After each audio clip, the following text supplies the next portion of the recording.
바로 들어가 보도록 하겠습니다. 조금 해석은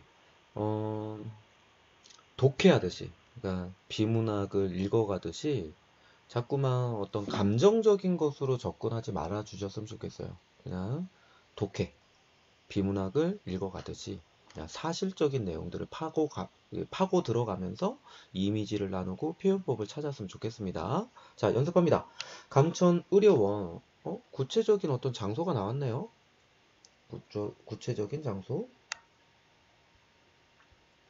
6인실 302호회. 병원이네요, 병원. 병원에 산소 마스크를 쓰고 암 투병 중인 그녀가, 대상 중심이네요.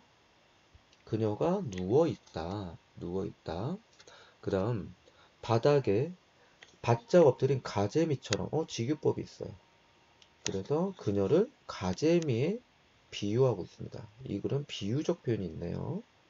대상을 비유하고 있다. 그래서 대상을 구체화하고 있고, 그 다음에 누워있다. 또 반복됐네? 그녀가 누워있다. 누워있다. 뭐 종결어미 반복이라고 해도 되죠. 종결어미 반복. 그 다음에 그녀가 누워있다. 시구의 반복. 이런 식으로 얘기할 수 있겠습니다. 시구 반복.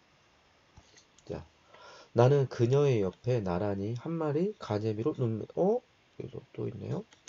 나도 가재비가 되는 거예요. 비유가 되어 있어요.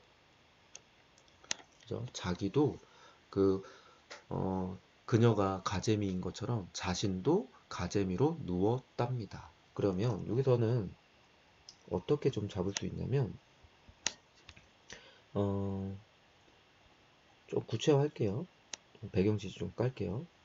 얘가 큰어머니래요. 그래, 큰어머니 정도? 큰엄마? 큰엄마 정도라고 할게요. 굳이 그거를 몰라도 돼요. 근데 큰어머니라고 불렀던 사람이라고 합니다. 어머니처럼 따르던 큰엄마. 그 다음에 문병을 간 거예요. 문병. 근데 그녀가 굉장히 가재미가 한쪽 눈이 한쪽으로 쏠려 있고 바닥에 이렇게 붙어서 이렇게 살아가는 물고기잖아요. 그래서 이게 굉장히 어떤 암투병 중인 고통의 병실 생활을 하고 있는 그런 큰엄마를 위로하려고 간 문병 상황이거든요. 그래서 왜 가재미냐? 왜 같은 가재미로 화자와 그녀를 동시에 가재미라고 표현했는가? 그것은 같은 처지를 느끼기 위한 동병상련, 어떤 위로 해주기 위한 그런 수법으로 보인다. 같은 처지로서 그녀와 그녀의 아픔을 공감하고 싶어 한다. 그렇게도 해석할 수도 있답니다. 알아두시고요. 아무튼 가재미가 가재미에게 눈길을 걸네자 그녀가 울컥 쏟아낸다. 잘 보세요. 앞에 있는 것은 나고요. 얘가 그녀입니다. 이 시의 나는 겉으로 드러난 화자죠. 화자. 겉으로 드러난 화자. 이런 것도 알아두시고요. 나가 그녀에게 눈길을 거는 거예요. 이 눈길은 당연히 연민의 정서를 담은 눈길이겠죠. 그러니까 그녀가 눈물을 쏟아내고 있다고 합니다. 그죠? 왜 쏟아내는지는 뭐 그 말까지는 제가 함부로 판단할 수 없지만 위로받고 있는 자신의 모습이 뭐 초라해서 울었다고 할 수도 있고 아니면 비참한 이 현실 상황이 너무 괴로워서 울 수도 있고요. 그 다음에 눈 낸다. 현재형 시제네요.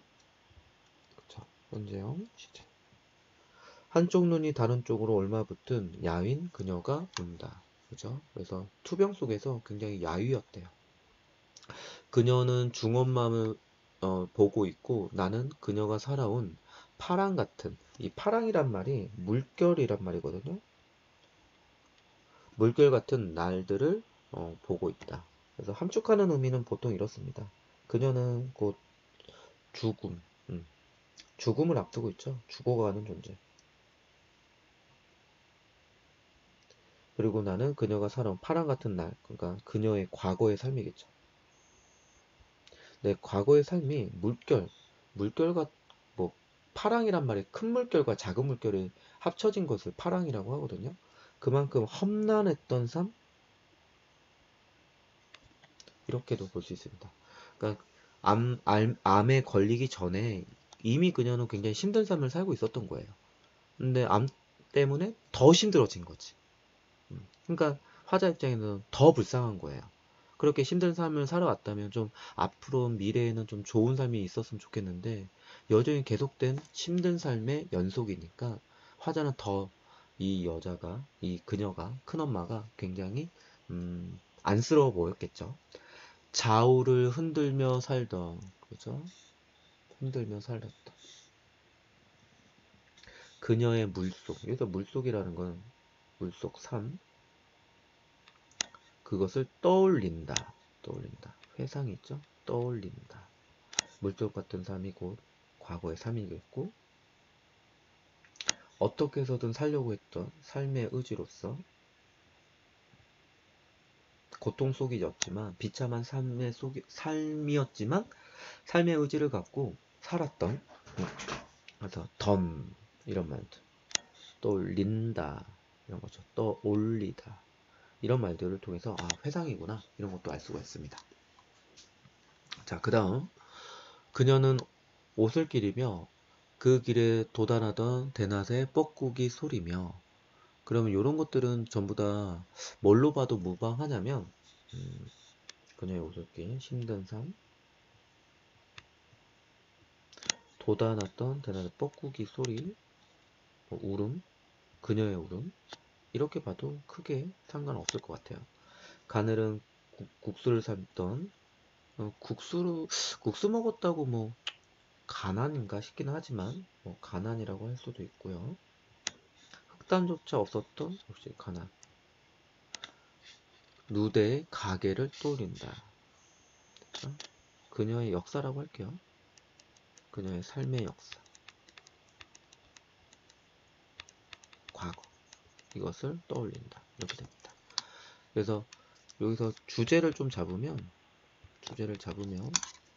원래 더 밑에 더 구절이 있어요. 제가 좀 끊어서 한 건데 주제를 좀 넣으면 그냥 그녀에 대한 연민이에요. 연민. 그렇죠? 요 정도 잡으면 될 것 같고요. 뭐 특징이 있다면 이 시가 좀 자주 나올 때 화자가 이 가재미하고 지울게요. 화자가 가재미하고 그녀를 동일시하고 있다는 거예요. 동일시. 그래서 가재미처럼 눈이 한쪽 눈으로 몰리고 한쪽 눈이 다른 쪽으로 몰려 있거든요. 광어가 이게 정 가운데를 기준으로 해서 대칭이 아니라 한쪽 눈이 다른 쪽 눈 쪽이 가까이 붙어 있어요. 한쪽에 쏠려 있다고요. 그런 걸 통해서 이 사람이 말하고자 하는 것은 가재미와 같은 어떤 고통의 삶을 살았던 그녀를 표현하기 위해서 가재미, 곧 자연물과 그녀를 동일시하고 있다. 이런 것도 좀 알아두면 좋겠습니다. 이상입니다.